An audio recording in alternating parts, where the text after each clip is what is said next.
لا يزال الخير حيا لا يزال إن في الدنيا سلاما وظلال. Bismillahirrahmanirrahim. Assalamualaikum warahmatullahi wabarakatuh. Halo everyone, saya dengan Hanifah Fatin dari Prodi Ilmu Al-Quran dan Tafsir. Di sini saya akan sedikit sharing mengenai biografi singkat Hafsah binti Umar dan 6 keutamaan yang perlu kita ketahui. Siapakah Hafsah ini? Hafsah adalah putri Umar, Abu Hafs, Amirul Mukminin. Nama lengkap dengan nasabnya adalah Hafsah. Hafsah binti Umar bin Al-Khattab bin Nufail bin Abdul Uzza bin Rabbah bin Abdillah bin Qurt bin Razah bin Adi bin Ka'ab bin Lui bin Ghalib Al-Quraisy Al-Adawi. Ibunya adalah Zainab binti Maz'un bin Hubayb bin Hab bin Huzaffah bin Juma'. Ibunya adalah saudara dari Utsman bin Maz'un. Hafsah lahir 5 tahun sebelum Nabi SAW diangkat menjadi nabi dan dibangun Ka'bah. Hafsah sebelumnya telah menikah dengan Qunais bin Huzaffah bin Qais. Ia dan suaminya sempat berhijrah ke Habasyah untuk menyelamatkan agamanya dari serangan orang-orang Quraisy. Lalu mereka kembali dan keduanya berhijrah menuju Madinah.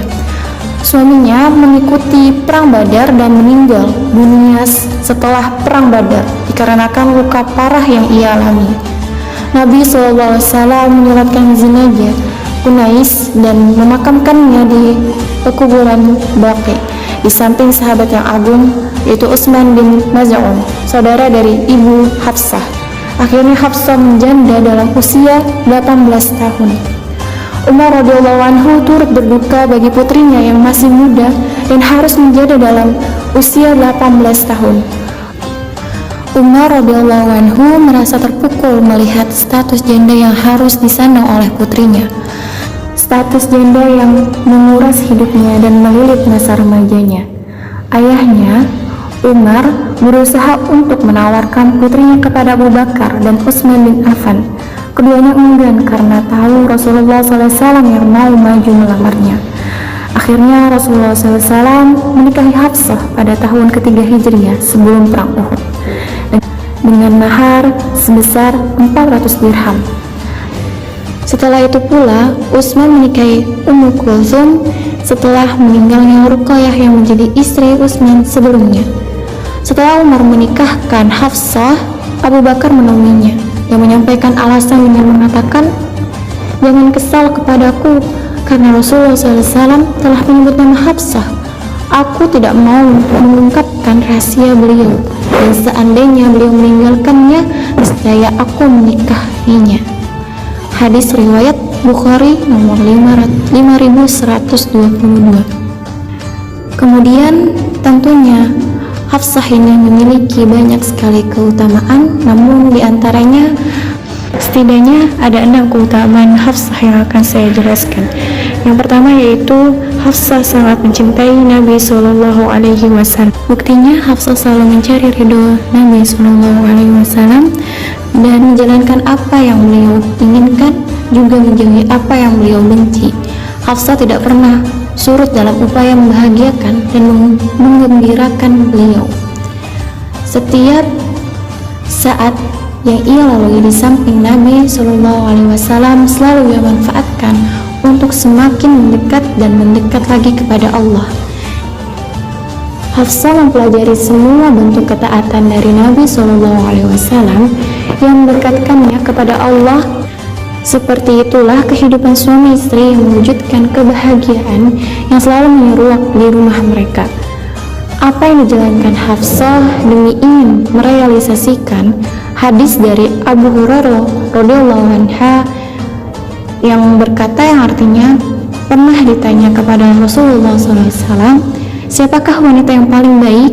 Jawab beliau, yaitu yang paling menyenangkan jika dilihat suaminya, mentaati suami jika diperintahkan, dan tidak menyelisihi suami pada diri dan hartanya sehingga membuat suami benci. Hadis riwayat An-Nasa'i. Kemudian keutamaan Hafsah yang kedua yaitu Hafsah dikenal sangat cerdas karena ia diajarkan khusus oleh Nabi SAW sampai ia mahir dalam kitabah atau penulisan karena diajarkan oleh Asy-Syifa binti Abdillah. Di antara bukti kecerdasan Hafsah pula dapat dilihat dari peristiwa bahwa Hafsah pernah mendengar Nabi SAW menyatakan, "Aku berharap tidak ada seorang pun yang masuk neraka dengan kehendak Allah bagi yang menghadiri perang Badar dan menghadiri Hudaybiyah." Kalimat tersebut terasa aneh oleh Hafsah karena seolah-olah bertentangan dengan Quran surah Maryam ayat 71 yang artinya, "Dan tidak ada seorang pun daripadamu melainkan mendatangi mereka itu. Hal itu bagi Tuhanmu adalah suatu kemestian yang sudah ditetapkan." Di antara tafsiran ayat ini adalah orang beriman akan melewati sirat pada hari kiamat.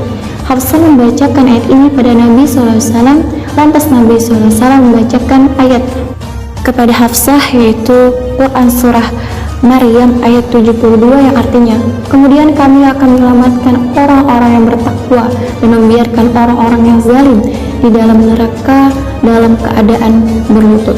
Akhirnya Hafsah memahami apa yang dimaksud dengan ayat tersebut. Hadis riwayat Ibnu Majah.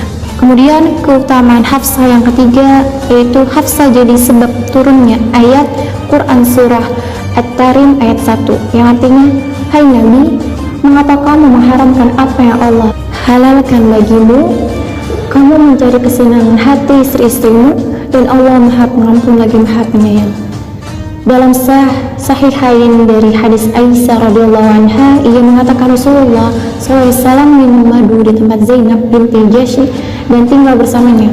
"Aku membuat kesepakatan dengan Hafsah bahwa siapapun dari kami yang ditemui beliau, hendaknya ia menanyakan kepada beliau, 'Apakah engkau memakan maghfir?'